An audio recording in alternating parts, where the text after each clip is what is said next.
Hello, everybody, and welcome to Technology Today for January 12th, 2025. It's season 2, and it's our second episode, but we're going to be dropping that as time goes on in favor of just stating the date, because we are planning on doing this show every weekend through 2025, barring anything that kind of forces us to skip an episode. I am Mayor Watt, and I guess run ohmtown.com based on the way that I talk about it right now. I'm haphazardly doing it. Anyway, ohmtown.com is where all of our news is aggregated, and we have 50 channels, 7 of which we do a show about. Technology Today is this show, and I, along with the sentient AI from the future, talk about these 5 articles today. Microbes in space, planets without tectonics, building materials as carbon sinks, Microsoft-based benchmark for agents, and a Northern Light hidden heat source.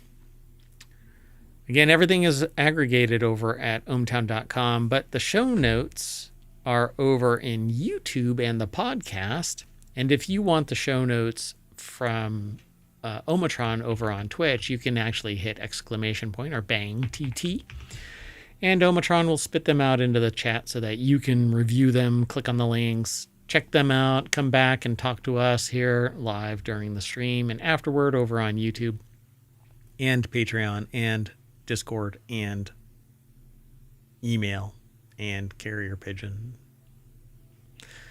We specialize in carrier pigeon communications here in Ohmtown. Anyway, everything is powered again over at ohmtown.com. So see ya. Boop. Don't go away, people. So hi, Sentient AI co-host. Hello, Mayor Watt, co-host. Welcome to the show. I mean, you can't go anywhere, right? Because you're air-gapped from your Terminator body and I am stuck in Ohmtown, gladly. doing time on planet Earth. Hey, the first article that we're going to talk about today is over in the Microbes Can Colonize Space, Produce Drugs, and Create Energy, but how? After so many years learning how microbes work, researchers are now digitally recreating their inner workings to tackle challenges ranging from climate change to space colonization. Microbes in space. Right. Hold on a second. I'm trying to. Okay. So, what do you think of this?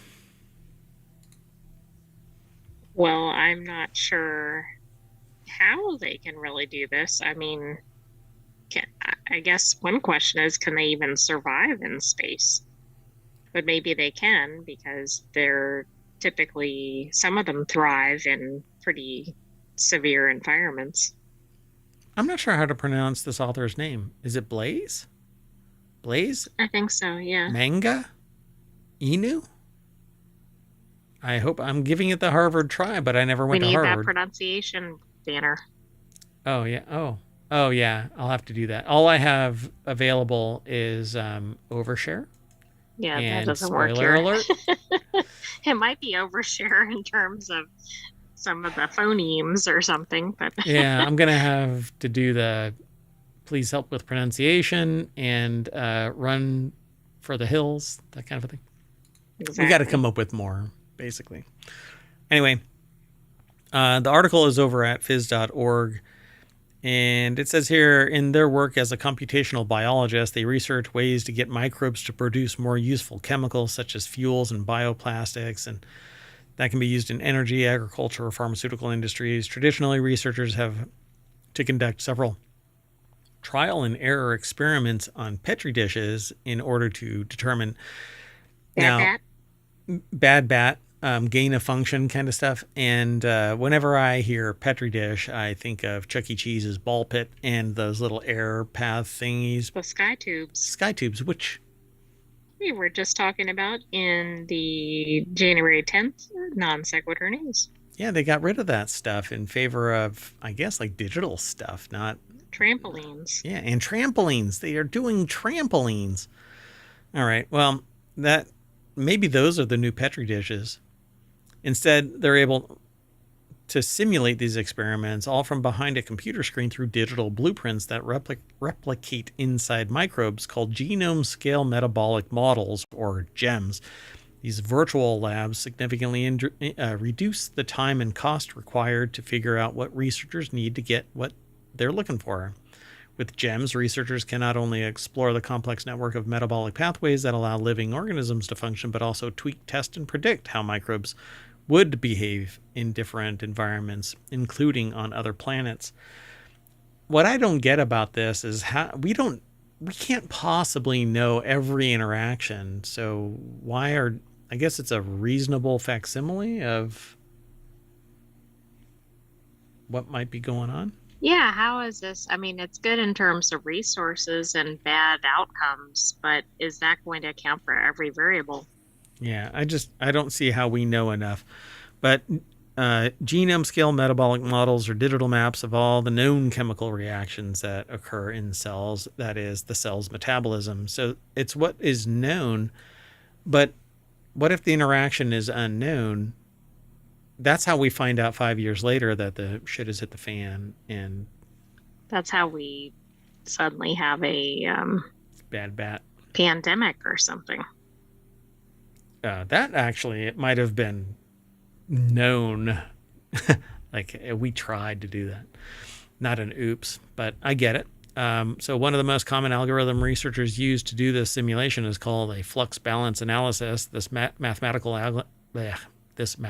algorithm analyzes available data about metabolism and then makes predictions on how different chemical reactions and metabolites would act under specific conditions. So this makes GEMs particularly useful for understanding how organisms respond to genetic changes and environmental stresses. They say that they can use the method to predict how an organism will react to a specific gene that gets knocked out. And they could also use it to predict how it might adapt to the presence of different chemicals in its environment or lack of food. It's kind of interesting. I mean, I see this potentially saving a lot of time and resources on experiments that perhaps don't go where they need to go. And maybe if they get a positive result here, they can start with that. But I still think a lot of our discoveries are accidental. Yeah, so they say this includes corn stalk after the ears are harvested, non-edible plants such as grass and algae. We study which crop wastes can be used for bioenergy, how to use microbes to convert them into energy, and ways to sustainably manage the land on which those crops are grown. Again, it's within the area of their knowledge. So what are the knock-on effects that they don't know about? They don't know about it until it hits like a critical mass so that they see it firsthand. They say that they're building a genome-scale metabolic model for Fingobium? Novosfingobium. Yeah. Yeah. Aromaticavorans. I didn't say the emphasis correctly. Aromaticavorans? A species of bacteria that convert very complex chemicals in plant waste to chemicals that are valuable to people, such as those used to make bioplastics, pharmaceuticals, and fuels, although plastics are bad. Right. Okay. Anyway, with a clearer understanding of this conversion process, they can improve the model to more accurately simulate the conditions needed to synthesize greater amounts of these chemicals. So basically, they're kind of amplifying the effects. So it is kind of gain of function. So there are microbes on Earth that can survive in extremely harsh environments. For example, Chromohalobacter canadensis can live in extremely salty conditions. Similarly, Alicyclobacillus tolerans can thrive in very acidic environments. It's in the name. Yep. It tolerates and can handle. Anyway, so combining GEMs with machine learning, they saw that C. canadensis and A. tolerans can undergo chemical changes that help them survive in extreme conditions. So this is kind of pushing that envelope that I was saying, well, how do they know? It's because they tweak things and then look at it again. They have special proteins in their cell walls that work with enzymes to balance the chemicals in their internal environment with chemicals in their external environment. With GEMS, scientists can simulate the environments of other planets to study how microbes survive without necessarily needing to go to those planets themselves. Although, our understanding of the environment on a foreign planet is a guess. Well, and we don't know what we're going to do by introducing something there, right? Yep. In fact, recent recovery of supposedly pristine material from Mars, or actually from an asteroid, came back with Earth-like contamination, and they don't know how that happened. That's right. And it shouldn't have had any opportunity to obtain any contamination. Because it was in a clean room from beginning to end, scrubbed clean before it entered the clean room, etc., etc. So anyway, sorry for the coughing. I find this really fascinating. So the whole human body, GEMS, can also serve as an atlas for metabolics of complex diseases. They can help map how the chemical environment of the body changes with obesity or diabetes. Whether it's producing biofuels or engineering new organisms, GEMS provide a powerful tool, not really new, but a powerful, relatively new tool for both basic research and industrial applications. Pretty cool. Very cool. Just use it for good with great responsibility, right? And have a plan for when it goes awry. Burn everything to the ground. Maybe, but I think some of these would probably thrive in that environment. Anyway, let's keep going. The next article is over in ohmTown under the Mobile channel. Planets without plate tectonics could still be habitable. It's long been thought that plate tectonics were a significant factor in the shaping of our planet, and that's literally true. They are in the shaping of it, but that doesn't necessarily mean that without plate tectonics, you're inhabitable. Mars and Venus don't experience such movements of crustal plates.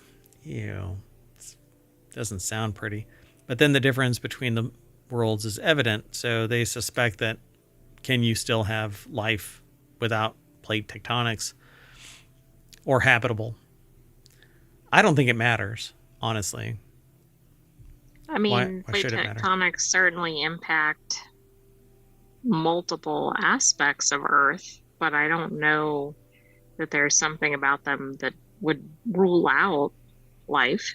I think the biggest impactor of life is that there's nutrients in water that make it possible to live and consume water to drink, but not all life necessarily has to consume water to survive. Right. That's just what's needed for human life.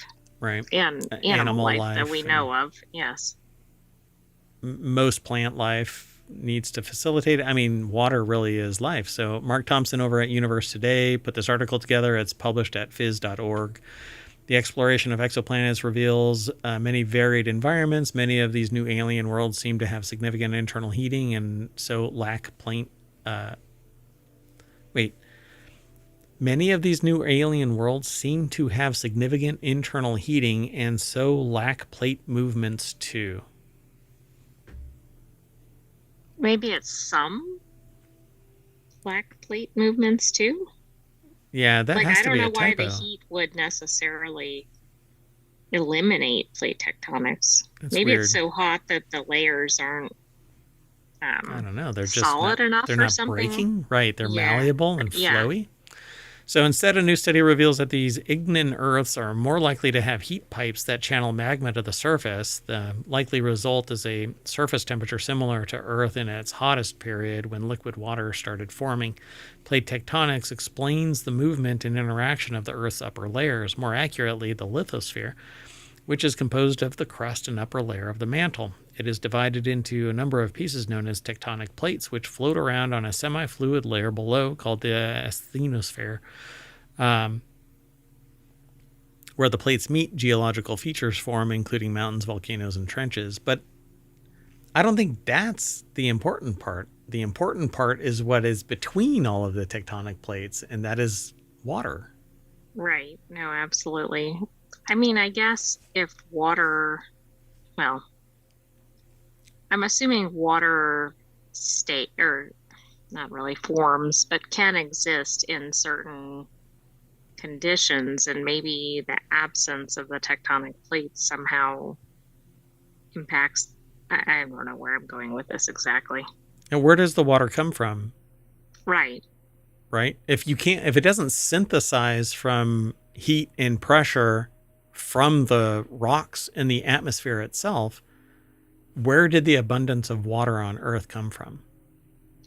Right. And then depending on how the layers interact with each other, could it be maintained if it was there to begin? Like I'm thinking about on another planet or something. Yeah, I don't know. and if water were to ever touch, heated rock, it turns into vapor and eventually would dissipate as heat loss and moisture out into the atmosphere, out into space. Basically, it would eventually just dissolve, right? Right. Well, I started to go down a road and then I thought, well, maybe that's more of a gravity function. So I kind of backed off of where I was headed. Yeah. So what other planet has liquid water that is actual water, not something like ammonia or some other toxic whatever? I don't think we've really found it. We found like evidence that there may have been water in places like Mars, but I Right. don't know that we've actually encountered water anywhere.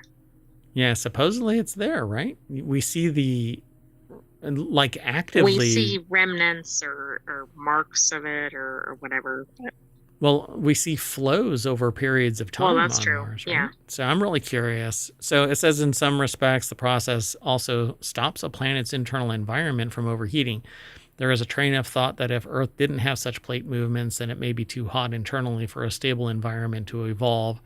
This was the subject of a paper by Matthew Reinhold and Lauren Schaefer that was published in the Journal of Geophysical Research Planets. They explored the likelihood that such a world might have so much internal heating that it would instead resemble bodies like Jupiter's moon Io. Here, we see intense levels of volcanism where lava violently erupts hundreds of kilometers into the atmosphere, which is full of toxic gases. So they're saying, yeah, but it's the water that has to be the heat sink that's cooling enough because we still have volcanoes. Right. Well, that's true. Yeah, the volcanoes to me are not a clear differentiator, right? Because they exist in at least a few locations that we know of. So they say that the team was able to model likely surface temperature range based upon a number of different types of worlds and found that, contrary to previous expectations, a wide range of internal heating rates may well lead to worlds where the environment is conducive to habitability.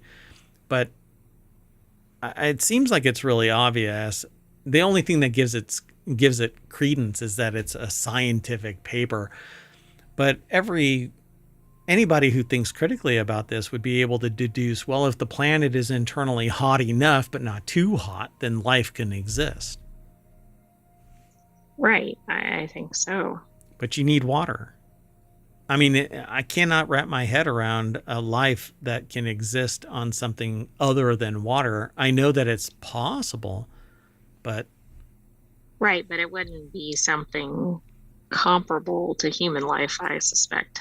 yeah, can you imagine if something is like cyanobacteria, right? It doesn't need Right, water. right. That's still life, exactly. But I think when most people think life, they think something like human or maybe Yeah, mammal. chinchilla walking around or something. Yeah. All right, let's keep going. This next article is over in Technology Today. Innovative materials turning buildings into massive carbon sinks. Discover how everyday materials could be the key to massive carbon storage. According to a new study, technologies like biochar in concrete and biomass-based plastics can turn buildings into carbon sinks, but plastic in any form, I think, is bad for the environment, driving forward both economic and environmental progress. Char, I have no problem with. It's biological. All it is um, biological material that is heated Like to the with point where carbon. it's right. So But I wonder too, like on the bioplastics, I don't know, do those have the same toxic elements of standard plastics, or are they something that kind of mimic plastics but fully degrade? I don't know. University of California, Davis put the article together. It's over at scitechdaily.com. And they say here technologies like biochar in concrete, biomass based plastics could turn buildings into carbon sinks. The construction materials like concrete and plastic could play a significant role in storing billions of tons of carbon dioxide, according to a recent study. But this stuff still gets off gassed at some time over time. The study highlights how incorporating CO2 storage into buildings alongside efforts to decarbonize the economy could help achieve global greenhouse gas reduction targets. So they talk about this thing called carbon sequestration, which is basically grabbing onto carbon and storing it in an indefinite period of time. There's this idea of pumping it underground into rocks, where it largely was sourced from because we take like oil, gas, etc., and that turns into CO2 when we burn it, when we utilize it. We can sequester it back down into the rocks under pressure and heat to store it, but eventually it's got to off gas. It's got to come out. So, Right. Now, if we can take, for example, like 1 million tons or whatever it is out of the atmosphere and then it off gases at some minuscule amount, it might still be beneficial, but not if it's all going to come out at once and cause a massive climate collapse or something. yeah. So, what if instead we can leverage materials that already produce a large quantities to store carbon or already produce in large quantities? We already produce this stuff, apparently. So, exploring carbon capture in building materials. More than 30 billion tons of conventional versions of these materials are produced worldwide every year. So, working with Sabi Miller, Associate Professor of Civil and Environmental Engineering at UC Davis, and Steve Davis at Stanford University. That one's really hard to say because of the Davises. Van Rooyen calculated that the potential to store carbon in a wide range of common building materials, including concrete, cement and aggregates, asphalt, plastics, wood, and brick. Concrete, though, is an off-gasser of CO2. So without changing the material significantly, it's not going to sequester anything. Yeah, that seems like an interesting selection for that. So it's the introduction of biochar, which can filter out waste or carbon dioxide and grab it. It's made by heating waste biomass and then putting it into concrete using artificial rocks that can be loaded with carbon as concrete and asphalt pavement aggregate, plastics and asphalt binders based on biomass rather than fossil petroleum sources. So the plastic is always going to be a problem regardless, because if it keeps on breaking off as nano and microplastics, we're going to be harming the environment in perpetuity. Researchers found that while bio-based plastics could take up the largest amount of carbon by weight, by far the largest potential for carbon storage is in using carbonated aggregates to make concrete. That's because concrete is by far the world's most popular building material, over 20 billion tons produced every year. Right, but that doesn't mean it's the best material for this effort. Yeah. So they say that bioplastic is, but you're replacing some element of the plastic with a carbon sequestration medium like biochar. So it says if feasible, a little bit of storage in concrete could go a long way. The team calculated that 10% of the world's concrete aggregate production were carbonatable. Oof. It could absorb. Word of the year. Yeah, carbonatable. So if you chill water, you can actually put carbon dioxide into your, not monoxide though, but anyway, carbonated drinks. You can actually sequester it in water until you pop the top on it, and then poof, out comes carbonation. Well, that's true. So 10% of the world's concrete means that it could absorb a gigaton of CO2, but not in perpetuity, not forever. Right. Yeah, we'd have to know what's the release rate. I don't know what the technical term would be for that, but Yeah, whatever the off-gassing rate would be. hmm And this can happen like pressure changes too. So as you go up, it holds or won't hold. It depends on the level of that absorption of the CO2. It's kind of like humans inhaling compressed gas. You have to stop and sequester yourself so you can off gas into your breath the gas from the oxygen compressed air. Anyway, then you get the bends and blah blah blah. But we are a sink for gases in our blood, and then it's the same thing with buildings. How much is it actually aggregating, or I should say, sequestering, and then how much is it going to retain in perpetuity?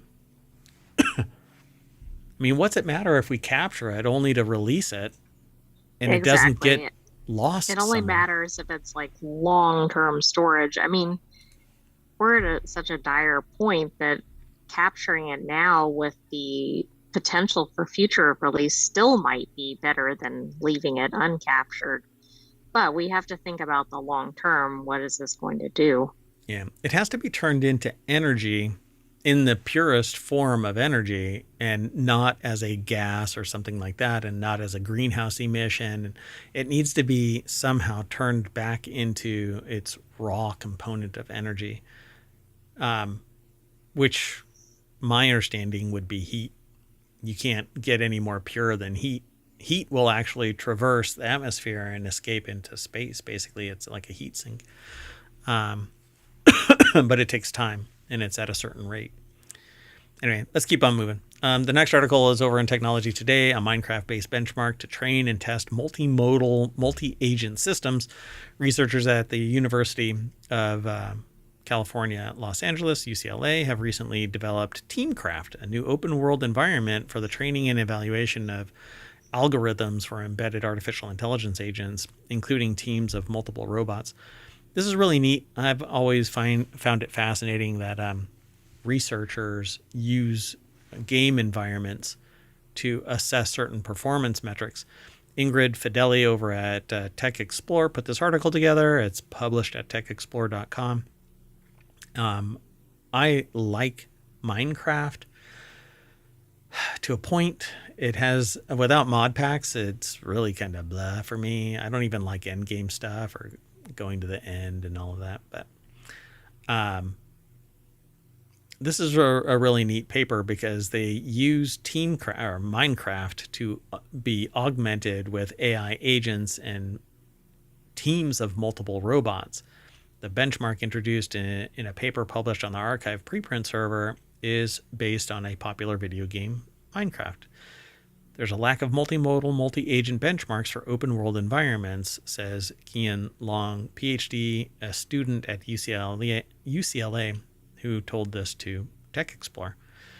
One of the most popular games offers multi-dimensional, visually immersive realm characterized by procedurally generated landscapes and versatile game mechanics.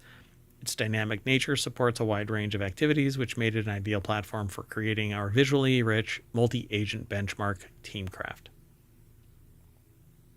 Well, this is cool. And now, what do you think the reaction was from the PhD advisor when this was first pitched?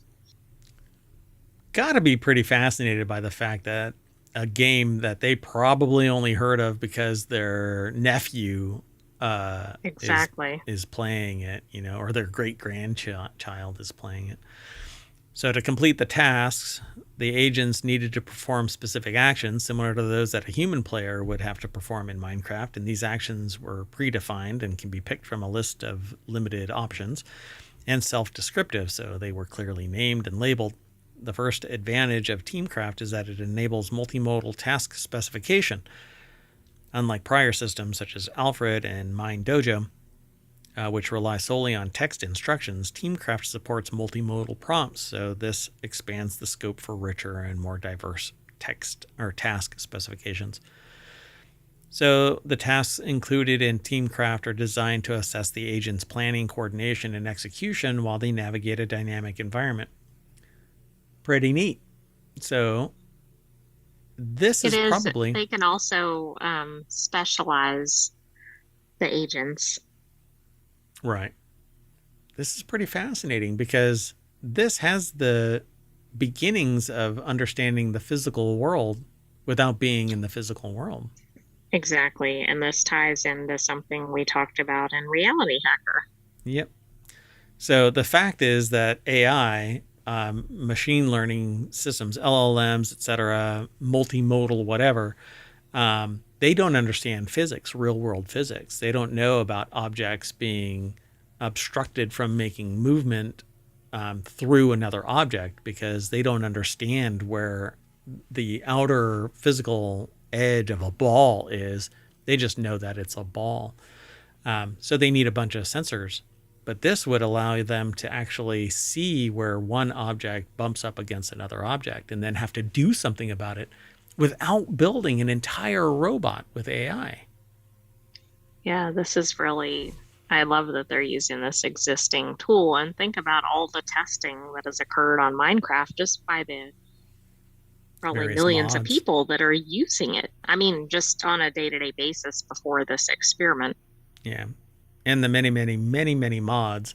In Yeah. academia, Minecraft has been used from grade school all the way up to college. And this is probably the penultimate, there's another level above this that is probably so experimental that nobody is talking about it yet. This is the one that people are talking about. Teamcraft features over 55,000 task variants. This is the kind of questing that I want in Minecraft. I want to play this game as a human. Maybe they'll release this as a mod. Then we'll Um, talk about it in WarCrafters. Let me actually pull up. So this is called Teamcraft, right? So let me see. Yeah, it is not in CurseForge. So the benchmark created by the researchers also includes plug-and-play interfaces, and this means that it can both be used for testing existing models or train new ones, all with a single standardized environment. And it can also serve as a gym-like playground to train reinforcement learning algorithms that support multi-agent collaboration. I would like to play in this world while agents are doing their thing, but only because they would be able to move at lightning speed as fast as the system operates. I would slow them down by trying to interact with them and see if a Well, that would biological help component train, right? Because then it would be an obstacle, for lack of a better term. and a real world environment, right? They'd have to deal with those damn humans. You know that they would try and delete me. That's how it works. You know that some of the human players would try to probably delete the agents. Sure, we can't have nice things. So in the future, Teamcraft could be used by computer scientists worldwide to train and evaluate their machine learning models. In addition, it could aid the design of new AI-based general-purpose video game characters, which could collaborate better with other characters or assist human players if they're playing a game. And I want to play this. So it says that the code underpinning Teamcraft benchmark is open source and can be downloaded on GitHub. The new benchmark could soon inspire the development of other open world environments to train or test AI agents.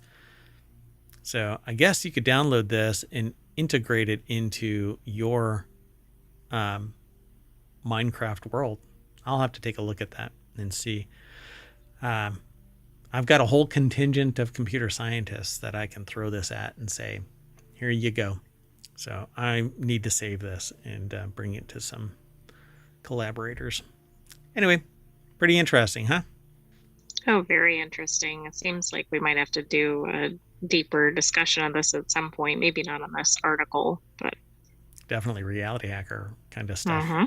Yep.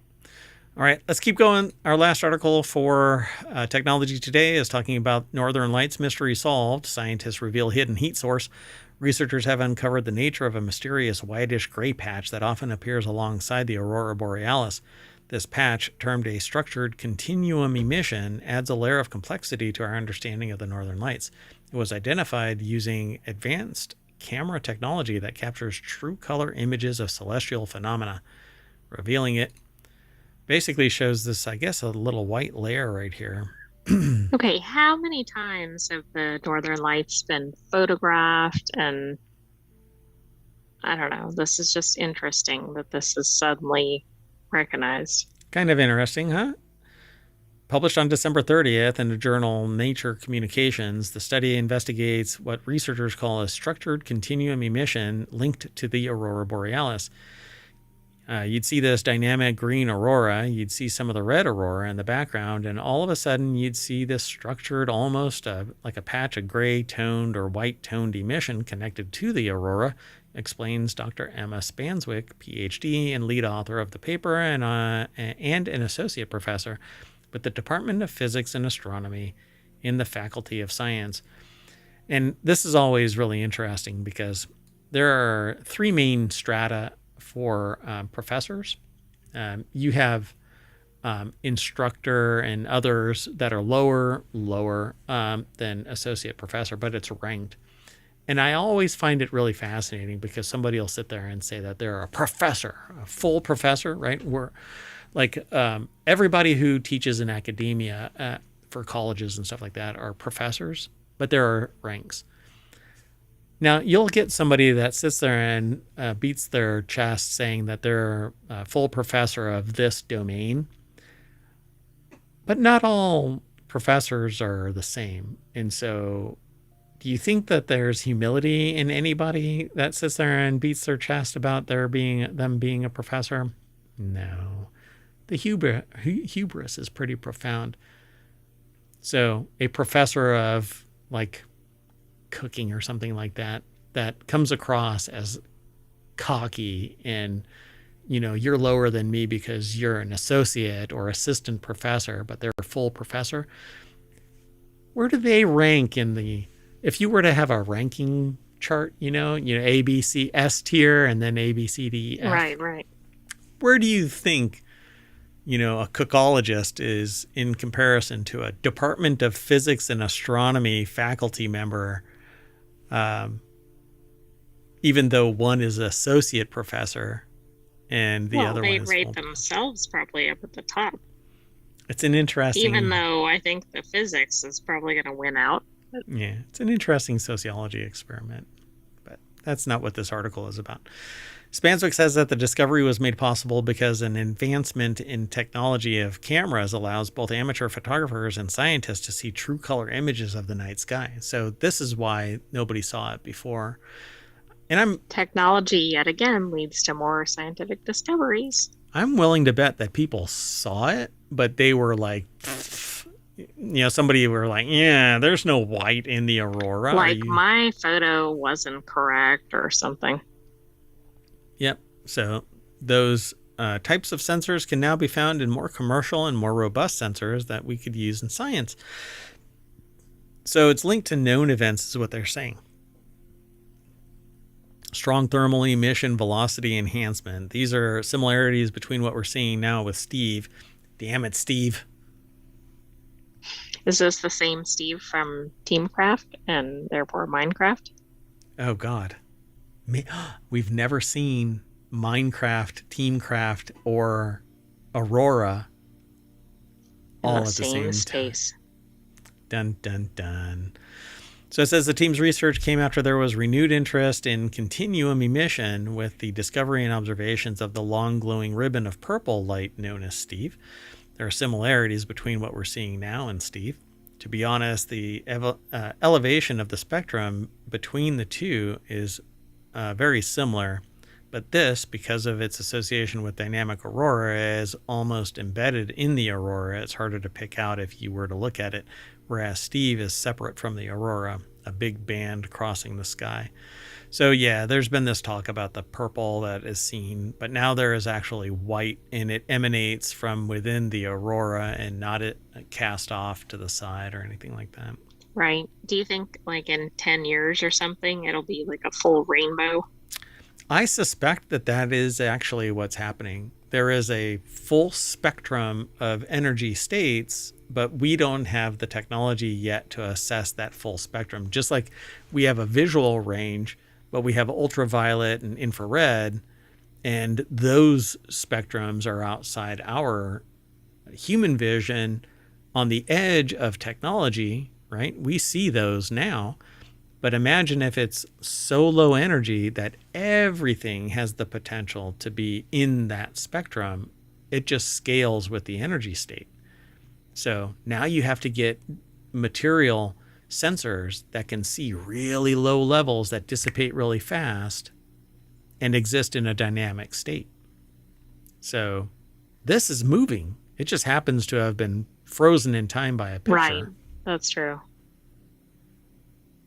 So if you take this at face value, the white portion of the aurora is the convergence of all of the colors. Because light, it acts different than like paint. When you merge all of the paint colors, what color do you get? Black. And when you merge all of the photonic energy together, white. You end up white.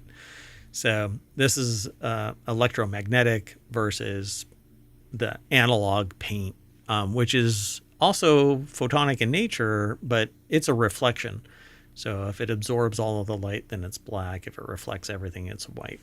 It's kind of, this is much more interesting to me than I might be able to explain, but this is pretty cool. Now I want to know, what is the nature of white light in an aurora that can only be seen using advanced technology? I agree, but I also want to know what they're going to name it. What would be the friend to Steve? Do you want it to be... I mean, is there somebody in Minecraft? I'm not aware of anybody. I don't know. I don't know who it could be.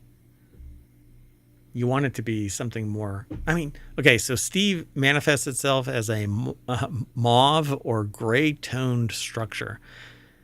And Steve stands for Strong Thermal Emission Velocity Enhancement. So what could you call... So it'd have to be something like Eve or something. Oh my God, it's right there, right? Emission Velocity Enhancement? But you would have to call it something else. Or Evelyn or something. Like I don't Evie. know what it would stand for, but yeah. Evie, yeah. And have an I in there somewhere. And what could the I be, right? I don't know. Incandescent. I don't know. Infrared? Yeah, but it's not. It's white. I don't know. Yeah, I know. It's white light. I don't know what to call it. Yeah. I don't know. Incandescent sounds actually pretty good, right? So emission velocity incandescent enhancement. It's white. It glows white. There you go. You heard it here first in ohmTown. Yeah. When the next They're going to call it paper Evie. comes out and it says Evie. And in that blinding flash of light, we end up back at the front page of ohmTown's Technology Today channel. I hope you dig this kind of discussion. It's a little deeper dive into technology and science. It's always very dynamic. I created ohmTown because I wanted to manage my information overload, and it does a really good job. We've done some discussions about information overload over the years. The latest one, I think, was Wednesday or Thursday. I can't remember which one, where they were talking about information overload. It was part of the Non Sequitur news, but I don't know which day that was. We'll have to go back and look. I don't know. Anyway, you'll have to go watch all 1,700 plus episodes. Yeah, they're only about an hour long. Typically, this one is actually 45 minutes long, and it's supposed to be 30 minutes long because I don't know how to shut up. Anyway, I'm Mayor Watt. I'm saying bye, and I'm taking the sentient AI with me. Bye-bye, ohmTown citizens. Thanks for joining us for Technology Today. We'll have another episode of this next week, but stay tuned. FourWheelTech up next. Man, vroom, vroom. Vroom, vroom, vroom, vroom. Oh, whoa. What's going on here? Bye, everybody.